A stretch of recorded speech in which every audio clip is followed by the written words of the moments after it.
No ar, senhoras e senhores, o resenha número 216, um pouco diferente, você vai ver uma tabelinha, mas não perca a empolgação, porque quarta-feira tem jogo, tem muita emoção. Estamos aqui, Barolão, firme e forte no trabalho, obrigado por comparecer, diferente dos outros. Muito bem-vindo, o que você aguarda quarta-feira, meu irmão? Haja coração.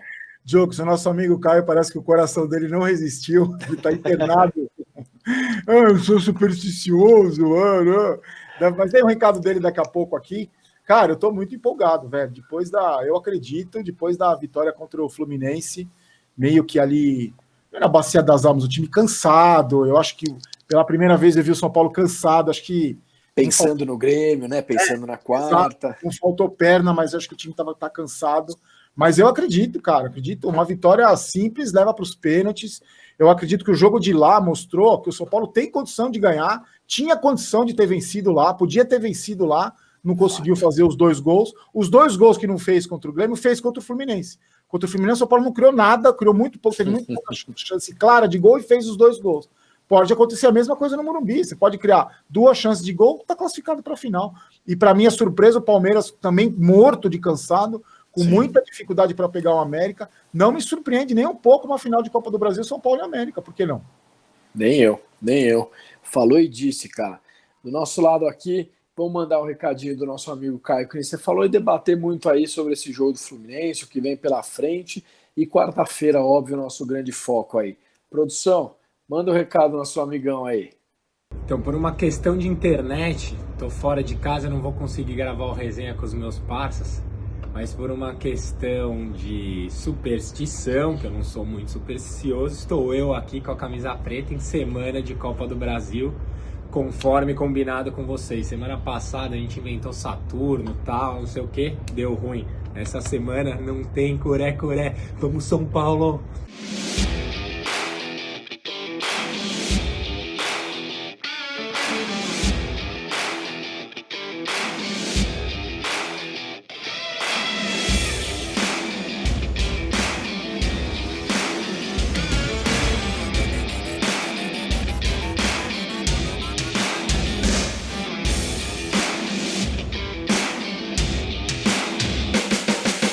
Bom, Barolão, vou falar alguns pontos aqui para a gente discutir. Se você quiser acrescentar, você fica à vontade, você é da casa. Acho que a gente podia falar um pouquinho sobre o jogo, né, de quarta-feira que aconteceu com o Grêmio, o que a gente pode destacar no jogo lá. Falar um pouquinho depois contra o Fluminense, que eu não acho menos importante. Eu acho um campeonato que a gente tem grandes chances, tanto quanto quem está na semifinal do outro. E o que está por vir aí quarta-feira no jogo contra o Grêmio, com desfalque, com coisa importante. Eu queria até puxar esse gancho, assim, cara, falando um pouquinho, se você acha que o nosso querido Reinaldo caiu no conto do vigário para tomar aquele cartão, qual é o tamanho do prejuízo que a gente tem com o Reinaldo na melhor fase da carreira, tirando aquelas bobagens todas, a gente torce para o São Paulo aqui, etc. Melhor fase, podia ajudar muito. E um cartão imaturo. E depois, cara, se você me permite rapidinho, eu acho muito covarde esse tipo de declaração do Renato Gaúcho, por exemplo. Eu ia tirar ele do jogo mesmo. Eu sei que faz parte, mas falar que ia tirar, que provocou de propósito, tinha certeza, eu acho que deveria até suspender o cartão do cara por conta disso. Mas qual o tamanho desse buraco aí, cara, na lateral esquerda para quarta-feira? Então, Junks, eu já falei aqui, no próprio resenha, e canso de falar no meu canal, o seguinte: o Reinaldo é um peladeiro, né? Infelizmente é um peladeiro, com tudo de bom que isso traz e tudo de ruim que isso traz. O problema do Reinaldo é o seguinte: a gente nunca pode, eu acho errado, os torcedores do São Paulo, o próprio São Paulo, o treinador do São Paulo, os jogadores do São Paulo, acharem que o Reinaldo é protagonista de alguma coisa. Ele não é protagonista de nada. Fato. Ele é um coadjuvante. Nosso protagonista é o Dani. Exato. O Reinaldo não foi protagonista na Ponte Preta, quando ele jogou lá, foi protagonista? Não foi. Ele não foi protagonista na Chapecoense, ele não foi. Então ele não pode ser protagonista no São Paulo. Ele não pode ter a faixa de capitão quando o Daniel Alves não joga. Para mim é inconcebível um jogador como o Reinaldo ser protagonista no São Paulo.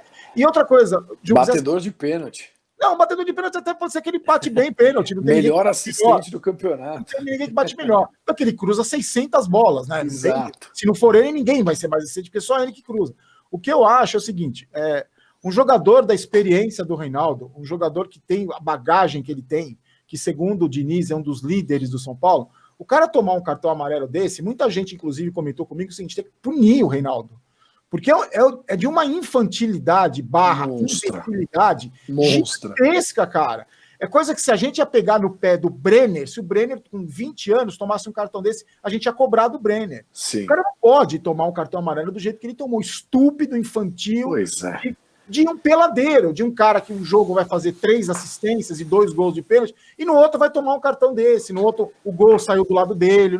Então, o que eu fico preocupado é o seguinte, ele é importantíssimo no atual elenco do São Paulo, é o cara que bate falta, escanteio, ele é o rei das assistências, que tem mais assistências, porque ele cruza 600 bolas.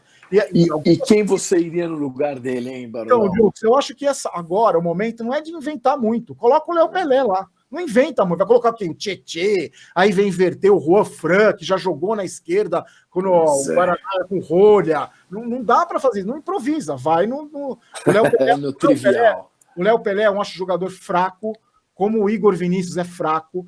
Eu falo muito dos dois o seguinte, eu acho que não é possível que na base do São Paulo não tenha um jogador pelo menos do mesmo nível do Léo Pelé e pelo menos do mesmo nível do Igor Vinícius. O Muricy deu uma entrevista depois que ele foi contratado pelo São Paulo, ele falou o seguinte, para trazer tapa-buraco, para compor ele, você usa base, entendeu? Então eu acho que o Léo Pelé é um jogador que não é possível que não tenha o lateral esquerdo, os laterais da base do São Paulo não podem ser piores que o Léo Pelé e nem pior que o Igor Vinícius.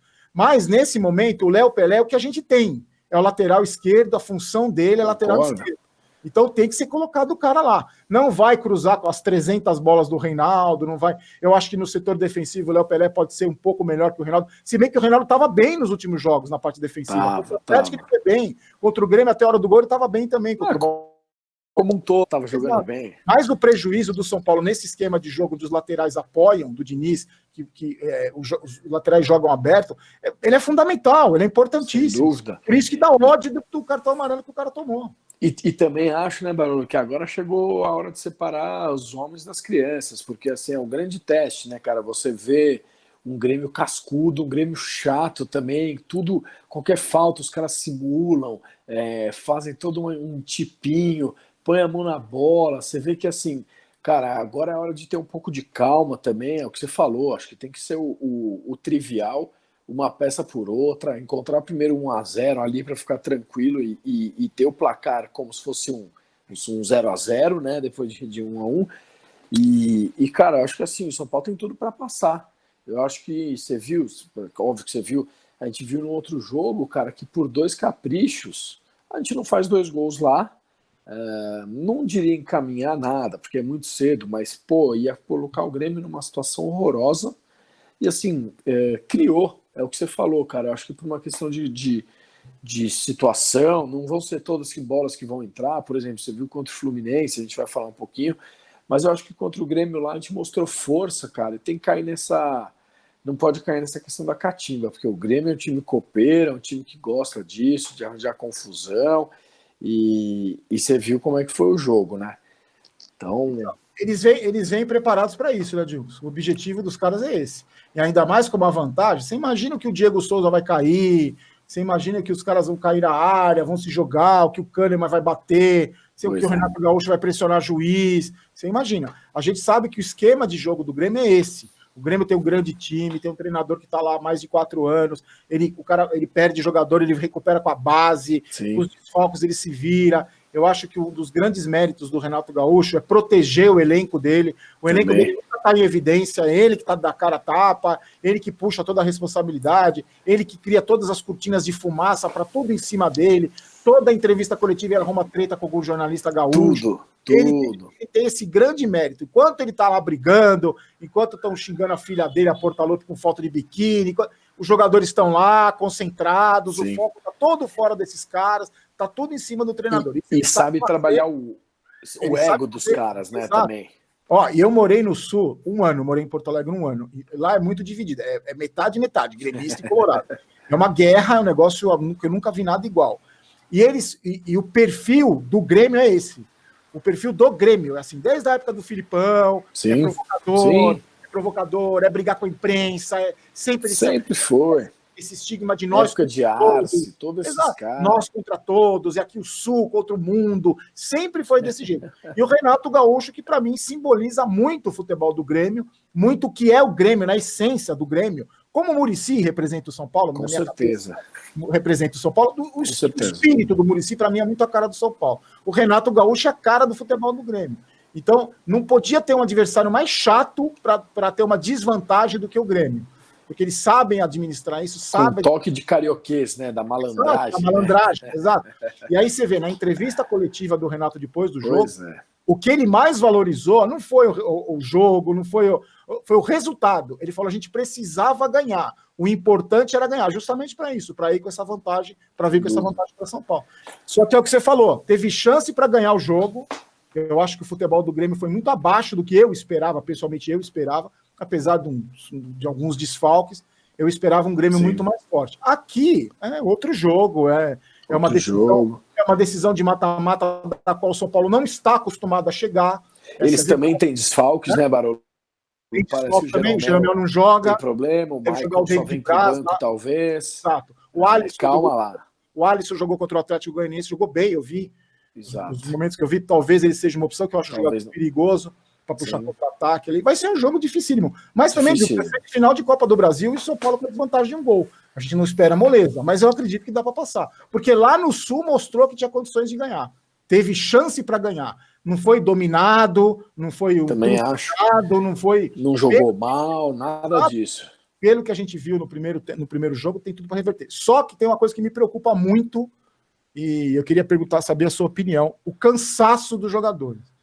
Mas eu vou dar um número que talvez a gente se anime um pouco. O Grêmio, desde o dia 22 de julho desse ano, 22 de julho, não tem uma semana de folga. Por exemplo, joga domingo, joga no outro. Entendi. É quarta, domingo. O único time do futebol brasileiro que não teve nenhuma semana de folga. O Grêmio tá morto. Tá morto. Até semana retrasada disputando 3 campeonatos.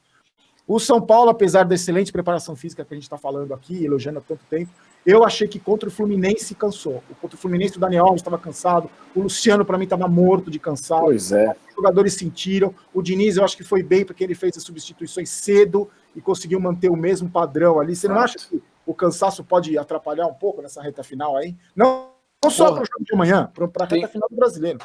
Não, tenho certeza, cara. E assim, acho que falar só um pouquinho do adversário, é o que você falou, cara. O Renato é um cara inteligente, ele poupou contra o Atlético pensando exatamente nisso, ele tem poupado alguns jogos, conseguiu a vitória em cima do Atlético Goianiense, mesmo que magro, surrado, e fez esse rodízio, então ele está esperto quanto a isso. O São Paulo, por outro lado, a gente deu sorte com a situação, né, Barolão? Porque sábado à noite foi sacanagem colocar nosso jogo no sábado à noite, se você for pensar, antes do que no próprio domingo. Mas, para a recuperação de quarta-feira, isso foi bom, porque ganhamos um dia ali no preparo. Mas eu senti isso com você também, eu senti um pouco de cansaço natural, e aquilo que a gente tem falado bastante, cara, eu acho que passa por uma parte... Eu não sei dizer, cara, porque assim, motivação tem que ter sempre. O São Paulo Futebol Clube, por si só, tem que te motivar. Mas todo mundo pensa na semifinal, na quarta-feira, você tá um pouco, não diria distraído, cara, mas seu foco não tá 100% no Fluminense. Quem joga bola, quem conhece, sabe perfeitamente, você tá ansioso para jogar o jogo de quarta, apesar da importância do jogo com o Flu. Então acho que isso também pesou um pouquinho, cara, e a gente mandou bem de ser bem assertivo e acabar faturando no placar. E eu acho que sim, eu acho que poderia prejudicar a gente, mas como a gente só volta a jogar dia 6, é isso? Sim. Dia 6. Bragantino, Bragantino. Porra, acho que uma sequência razoável agora e um ponto fundamental que você falou, cara. Quem tem entrado no São Paulo tem dado conta. O Vitor Bueno, por exemplo, quando ele entra aceso, com vontade de jogar, ele é um jogador quase para ser titular, cara. É para brigar por titularidade. Nesses momentos, não estou falando que se ele entrasse no começo do jogo ia ter o mesmo desempenho, tá? Mas sempre que ele entra, ele entende bem a função. O Hernanes, até o Toró, tá todo mundo aí, acho que numa toada junta de equipe. E queria até perguntar aqui o que você achou do jogo contra o Fluminense, aproveitando esse gancho, cara, a gente falou um pouquinho aqui do cansaço, só que o moleque tem estrela lá no Maraca, hein, amigão? É o segundo, já igualou como o segundo maior artilheiro lá no Maracanã, depois do França, que tem 11. Ele, o Gino, e mais dois, e o Miller, e mais um, tem 5 gols lá. O que acontece com o moleque lá, Barulho? Eu acho que esse jogo teve algumas coisas muito importantes para a gente enaltecer, comemorar. Primeiro, é o que você falou, a cabeça estava também pensando no jogo contra o Grêmio, por isso que mas era fundamental ganhar do Fluminense, ainda mais com a vitória do Atlético e o empate do Flamengo. Era fundamental ganhar do Fluminense.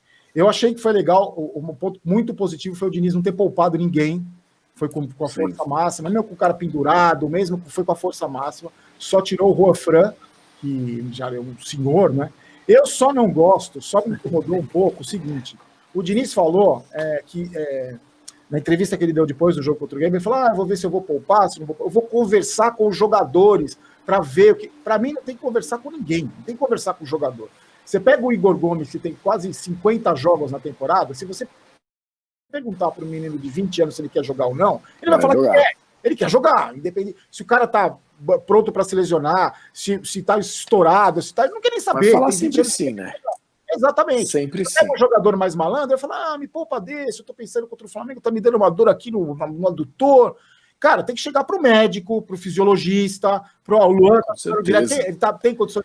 Como mostram os estudos sobre essa pessoa. Profissional para isso lá, não tem que perguntar para jogador. Jogador não tem que ter opinião nessa hora. Você pode até conversar com o cara, eu tô me sentindo bem, mas quem vai decidir é o treinador e a comissão técnica e os médicos, os fisiologistas. Ele falou que conversou com o jogador, e o Juan Fran tirou. Para mim, só errou nesse ponto, mas acertou de não ter poupado. Outra coisa, ele foi bem, que nem eu falei, que substituiu, viu que o time estava perdendo, achou o gol Fluminense, na verdade, a verdade foi essa, o primeiro foi super controlado, ele substituiu e os caras que entraram, se não foram brilhantes, pelo menos conseguiram segurar o Fluminense, o ímpeto do Fluminense, conseguiram manter do jeito que estava. E o Brenner, eu fiquei muito feliz pelo Brenner, se pudesse escolher um cara para fazer 2 gols, eu escolheria o Brenner, porque o Brenner perdeu um gol importante contra o Grêmio, e eu vi muito torcedor... Na sequência, né? Exato. Criticando o Brenner, porque o Brenner não tinha feito contra o Bahia, o Brenner tinha ido mal contra o Corinthians, o Brenner, né? E o moleque vai oscilar. Então, se fosse alguém que eu estava torcendo muito para fazer os 2 gols, é o Brenner. Só não gostei da maldita da dancinha, que não precisa, não tem necessidade de dancinha. Mas eu acho que agora ele vai entrar com muita confiança no jogo contra o Grêmio. E o Diniz falou, na entrevista coletiva, que eu também achei importante, o seguinte, o Brenner, desses jogadores, mesmo sendo moleque, ele é um cara muito acostumado com a cobrança de perder gol. Porque como é um finalizador, como é um atacante, desde a fase ele é cobrado quando perde gol. Faz e perde um monte. Ele não dá muita bola para isso. Mas eu acho que os gols foram muito importantes, ele é um destaque. Eu acho que se não fosse o Brenner, a gente não estaria onde está. Se não fosse o Luciano, que também jogou mal contra o Grêmio, contra o Corinthians e contra a gente também não estaria onde está. São 2 peças importantíssimas. O Luciano na menção para o senhor Arboleda, né? Uma menção honrosa. Sim, podemos falar com 2 últimos jogos. O Luciano representa 30% dos gols do São Paulo na Copa do Brasil. E o Arboleda, aos poucos, está pagando um pecado. Eu acho que ele pagará todos os pecados com a faixa de campeão. Aí eu perdoaria o 100% com a faixa de campeão. Tomara, garoto, tomara. Eu não sei, eu confesso que o placar aqui eu me perdi, viu? O placar da rodada. Alguém acertou isso aí, Rodolfo? Acho que não, né, produção? Não, claro que não. Quando o Caio tá aqui, a gente erra todos, cara. A gente se deixa levar na emoção do nosso amigo que tá fazendo falta aqui. Então, Barolão, vamos falar aqui o placar de São Paulo e Grêmio, quarta-feira, 9h30, no Morumbi. O que nos aguarda, meu irmão? Eu acho que o São Paulo faz 1-0 no primeiro tempo, faz 2-0 no segundo tempo, o Grêmio empata, o Grêmio faz 2-1 e o terceiro do São Paulo sai no finalzinho do jogo, 3-1 São Paulo finalista contra o América, eu acho. Que coisa, olha a profecia da mamãe Barolo. Profecia detalhada. Barolo de Iná, que beleza. Eu vou de 1-0 São Paulo, a gente passa nos pênaltis na quarta-feira. Essa Copa do Brasil tem sido horroroso. E do outro lado também, vai América Mineiro. Então, vamos ver o que acontece aí. Eu acho que a gente grava outro antes do São Paulo e Bragantino. E, se Deus quiser, com a vaga na final, garoto. Acho que aqui você me ajuda a opinar também, por favor. Eu ia dar o bola cheia pro Brenner, né, que não tem como ser diferente, menino, apesar dos gols aí que o gol que ele deixou de fazer lá em Porto Alegre, faz parte, é o que você falou. Depois foi lá, deu a resposta à altura que a gente quer. E uma menção, por enquanto, para o senhor Arboleda. E o bola murcha, acho que para o Reinaldo, né, cara? Deixou a gente na mão. Puta, você espera muito mais maturidade de um cara que usa a faixa de capitão de São Paulo, bate pênalti. Tá num momento excelente, a gente vai sentir muita falta. O que você acha disso aí? É ele, pô? Estamos de acordo? Concordo 100%, cara. O Arboleda fez o Arboleda acho que fez uma excelente partida contra o Atlético, lembra que a gente comentou? Sim. Contra o Grêmio, teve torcedor que achou que ele falhou no gol, eu achei que ele deu azar no gol, ele não falhou. Essa bola bate nele, é difícil tirar o corpo da bola. Perto ali, foi muito difícil. E o Brenner, eu achei, Jukes, que ele nem perdeu o gol. O cruzamento foi forte, eu acho que se ele tivesse mais adiantado, ele poderia ficar impedido. Então, acho que ele nem perdeu. O Luciano perdeu o gol contra o Grêmio, mas que eu acho também por falta de ritmo, estava 10 jogos parado. Se ele tivesse atuando, ele teria feito aquele gol. Mas o Brenner e o Arboleda, para mim, tem me surpreendido o Arboleda, mesmo não foi tão bem contra o Corinthians, mas se mostrou decisivo bem contra o Atlético, bem contra o Grêmio, contra o Fluminense foi bem. E agora, assim, não adianta você falar, o cara fala em jogo decisivo. Não, todo jogo é decisivo. Então, se ele foi bem ele foi bem em jogo decisivo, se ele foi bem em jogo decisivo, se ele foi bem contra o Atlético, ele foi bem em jogo decisivo. Então, para cair por terra esse estigma que o Arboleda pipoca em jogo decisivo, entendeu? Pura verdade. Contra o Fluminense, era uma final de campeonato. Contra o Fluminense, que ele foi muito bem contra o Atlético, era uma final de campeonato. Mais ainda contra o Atlético, era uma final de campeonato contra o Atlético, ele foi, para mim, um dos melhores em campo. Tomara que seja uma resposta. Boa, Barolão.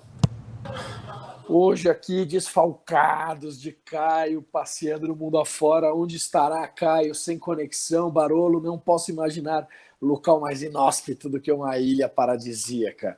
Aqui o Caio separou para nós umas perguntas do pessoal aqui participando. Obrigado novamente. Então a gente não vai fazer ao vivo, a gente vai ler umas perguntas que a gente separou. Começando aqui, Barolão, Marcelo Oliveira faz duas perguntas. Na verdade, aqui uma afirmação e uma pergunta. Questão do Pablo. Você escutou sobre a lesão dele? O que é? Coisa séria, não é? Então, você lembra que o Pablo saiu machucado no jogo contra o Fluminense, né? Ele sentiu a musculatura ali, parecia na hora, eu imaginei que fosse virilha na hora, mas nessa segunda-feira foi feito um exame e foi constatada uma lesão no músculo no adutor da coxa esquerda.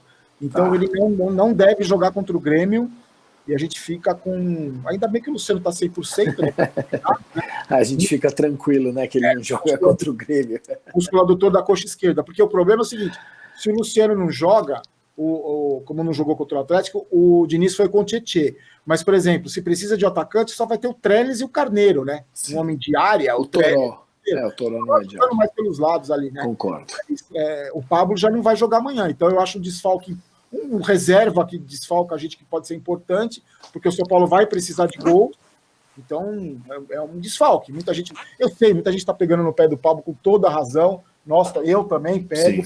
Sim. Esperava muito mais de um cara que custou 20 e tantos milhões, mas não vai jogar. A informação de agora à noite, que ele sofreu, segunda-feira à noite, que ele sofreu uma lesão no músculo adutor da coxa esquerda e não joga contra o Grêmio. Luciano recuperado 100%. Desfalque mesmo só o Reinaldo. Que se recupere logo. Aqui, ó, o Fernando Ferdiz pergunta exatamente isso. Eu vou me dar o direito de responder rapidinho, porque a gente falou bastante no primeiro bloco do desfalque do Reinaldo. Cara, foi imaturo. Eu acho que a gente esperava uma postura melhor dele. A gente já falou bastante no primeiro bloco e vamos sentir falta do jogador. Vamos sentir bastante falta. Aqui, ó, o João Nires pergunta suposta proposta do Brenner para variar do Ajax. Eu vi, mas eu tô achando que é para tirar o nosso foco, irmão. Cara, eu vi um cara de um jornal da Holanda viu num podcast o Lance Net da Holanda. É sempre teria. Eu acho que seria o São Paulo teria tudo no condicional. Teria oferecido o Brenner por 12 milhões de euros, mais bônus, não sei o quê. Imagina, o São Paulo ofereceu o Brenner agora, não tem sentido, né? Mas eu acho que, independente de qualquer coisa, se isso for verdade ou não, eu acho que independente de qualquer coisa, Juntos, acabando o campeonato, lógico que o São Paulo vai receber proposta por esses moleques. Tem aquela perspectiva de 130 e tanto, 136 milhões, Sim. que o São Paulo espera com venda de jogador da base. Eu acho que vai ter proposta pelo Igor Gomes, pelo Sara, pelo Luan, por esses meninos vai ter, pelo Brenner, vai ter proposta. Seria estranho se não tivesse. Porque a minha esperança é que com o título, esses caras queiram ficar. Por exemplo, o Casares deu uma entrevista essa semana falando que espera que o Brenner fique por mais 2, 3 anos no São Paulo. Sim. Deve ter que segurar esses meninos da base. Com o título, o que acontece, na minha maneira de ver, com mais investimentos, você tem condição de oferecer mais para esses meninos em termos de projeto. Com o título, o cara não tem tanta vontade de ir embora. Claro. Um time forte para brigar de novo por outro título. Para Libertadores no ano que vem. Tudo. Então, por isso que esses títulos são tão fundamentais. Copa do Brasil e Brasileiro, além da premiação monstruosa que dá. Mas essa história, eu acho que nem é hora de falar disso. A gente está falando porque muita gente está perguntando, mas o foco agora é outro. O foco é o Grêmio e vamos esperar no que vem para ver proposta, reforço. Então, agora não é o momento. Boa. Ó, o Júlio 28 aqui, ele mandou uma pergunta sobre o Muricy. A gente falou no outro programa também, Julião, mas a gente não custa repetir. Muricy vem aqui para um cargo de transição da base para o profissional. A gente falou um pouquinho de ficar de olho em Cotia. Ele tem isso aí na veia, ele sabe melhor que ninguém. E tem tudo para dar certo, cara. Tem tudo para dar certo. Você conhece o Muricy, é sério, é profissional, respeita o clube. Então é o tipo de mudança que a gente precisa. Querendo ou não, cara, assim, eu tem vários prós e vários contras, não tem a menor dúvida. Mas comecei gostando do presidente. Queira ou não queira, tanto faz. Eu não apoiava ninguém para lá, para cá. Mas essa postura, pelo menos uma postura do São Paulo Futebol Clube, entendeu? Tá um pouco mais piano, tá fazendo movimentações que eu achei movimentações boas, tá estendendo o contrato, tá evitando uma série de fatores que poderiam nos prejudicar e escolheu nomes que, por enquanto, eu, pelo menos pelo nome, quem sou eu, mas, pô, gostei muito, cara. Então, lá, né? Vamos ficar nesses trilhos aí. Eu concordo com você, Dicos, e outra coisa, outro ponto positivo para o Casares, além da parte administrativa, né, de trazendo os nomes, agora o nome do Rodrigo Caetano deu uma esfriada, porque renovou com o Raí, então não tem pressa. Se contratasse o Rodrigo Caetano, ia pagar 2 salários, que é o salário alto do Rodrigo Caetano, mais o Raí, eu acho que isso ele acertou também. E outra coisa, acompanhou o São Paulo no Rio, e voltou para São Paulo e participou de um programa de televisão, mostrando que ele não tem medo de dar cara a tapa, Exato. Não tem medo de se expor, não tem medo de falar, não tem medo de dar opinião, então a gente está vendo, mesmo antes de assumir o cargo, lembrando vestiu que ele a camisa que literalmente, o outro presidente não veste. Literalmente vestiu a camisa do São Paulo e está dando a cara a tapa. É claro que a gente está empolgado pelo momento que a gente está vivendo, eu estou empolgado com esse começo nem é começo de gestão, mas pelas atitudes que foram tomadas até agora, dá um certo otimismo na gente. É claro que o cara vai errar, vai acertar. O momento ajuda também, né? Exatamente. Ele falou, por exemplo, do Milton Cruz, que eu discordo do que ele falou do Milton Cruz. Ele falou que eu vi. Que o cara está pedindo a maior rescisão, a maior multa trabalhista, a maior ação trabalhista da história do São Paulo, mas ele falou que dá para conversar, para compor ali, que o cara pode vir. Então, vai errar e vai acertar, a gente vai discordar e vai concordar durante todos esses 3 anos. Com certeza. Mas pelo menos essa postura dele no começo, nem começou a gestão ainda, já foi para Porto Alegre, já foi para o Rio, fez uma reunião aqui em São Paulo, na casa dele, 2 reuniões, pegou o avião, foi para o Rio, acabou o jogo, ele pegou o avião, veio aqui se expor, porque já tinha assumido o compromisso no programa de televisão. Então eu acho que esse comportamento é o mínimo que se espera de um presidente de um clube como São Paulo, né? Com certeza, boa. Ó, a Joana aqui mandou também elogiando a camisa 3 do São Paulo. Puta, cara, eu também tô apaixonado por essa camisa grafite aí, maravilhosa. O Léo 82 pergunta aqui, Barolão, você mudaria alguma coisa no sistema tático do time com esse desfalque do Reinaldo? Então, cara... Ele dá a entender no nosso velho 3-5-2 aqui, mas amplia um pouco a pergunta aí. Então, você sabe, muita gente fala comigo também, sugere esse esquema 3-5-2. O São Paulo joga mais ou menos um 3-5-2 na saída de bola ali, quando, em algum determinado momento, não necessariamente na saída de bola, quando o Luan recua e os 2 laterais abrem, né? Os zagueiros abrem, os 2 laterais vão como alas e os 2 laterais abrem um para cada lado. Mas eu não acredito que o Diniz vá mudar o esquema a essa altura do campeonato. Ele não jogou no 3-5-2 e nunca fez isso no esquema efetivamente com 3 zagueiros. Não vai fazer isso agora no momento decisivo de Copa do Brasil e no momento decisivo de Campeonato Brasileiro. Eu acho que nesse momento não há necessidade de mudar o esquema para o 3-5-2, por causa do desfalque do Reinaldo.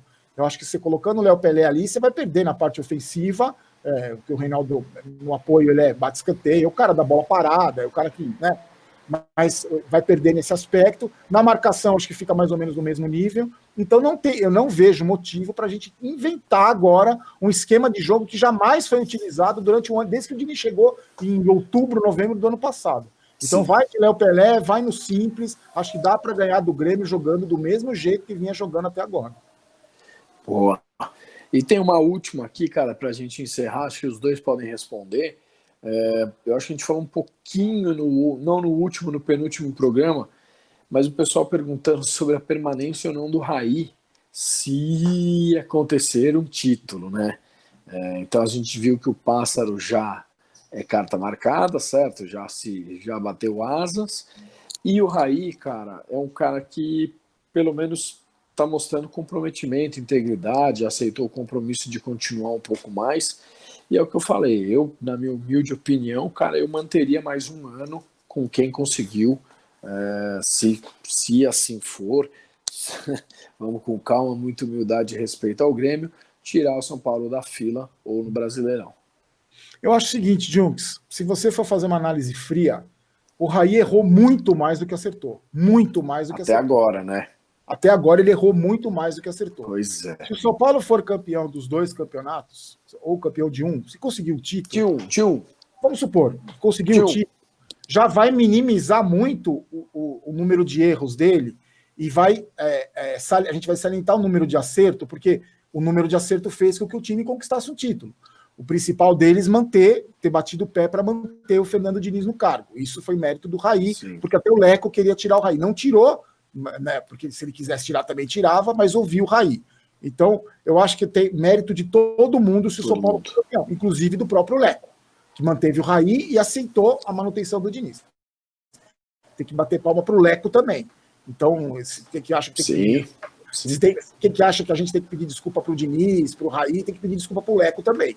Mas eu acho que não é nem o caso de pedir desculpa. Exato, e não é desculpa nenhuma. Os caras começaram a acertar. Exatamente. A situação porque também eu pediria desculpa para os 3 se fosse revertido o resultado do Mirassol para 3-2 para o São Paulo, eu pediria. Ou se tivesse na semifinal da Libertadores, eu pediria. Aí, no caso contrário, não. E eu posso estar sendo injusto, mas a situação também levou um pouco a isso, né? Exatamente. Não demitir técnico que ia acabar mandato, não Exatamente. Bagunçar a porra toda. Entendeu? A tempestade perfeita, né? Exato. Certo para não ter que fazer nenhum movimento, né? Pois então, assim, tem muita gente que fala que não foi mérito do Raí ter mantido o limite, foi preguiça. Mas também injusto também pensar, né? Independente de qualquer coisa, eu acho que, dependendo do resultado, um título, é complicado você mandar um cara embora como o Raí. A pergunta que eu te faço é a seguinte: para trazer quem? Esse é o problema, entendeu? Vai trazer um cara, o Rodrigo Caetano, que é cercado de polêmica, com metade da torcida olhando desconfiada para ele. Exato. Aí você vai mandar embora um diretor de futebol campeão, que conhece o Raí, que conhece o Muricy, que conhece o Kaká. Todo mundo. Entendeu? Para trazer um cara de fora, contestado pelos clubes por onde ele passou. Desagrada a todos, né? Exatamente. Desagrada a todos, né? Mesmo que você vai trazer o Pelaipe, mesmo que você for trazer o cara do Bahia, você vai trocar um cara campeão, identificado com o clube, com título, uma faixa de campeão no peito, por um cara que você não sabe quem é, um enigma, que nunca trabalhou com o Muricy, que não sabe como é o Kaká, que não conhece essa nova... Entendeu? É complicado, cara.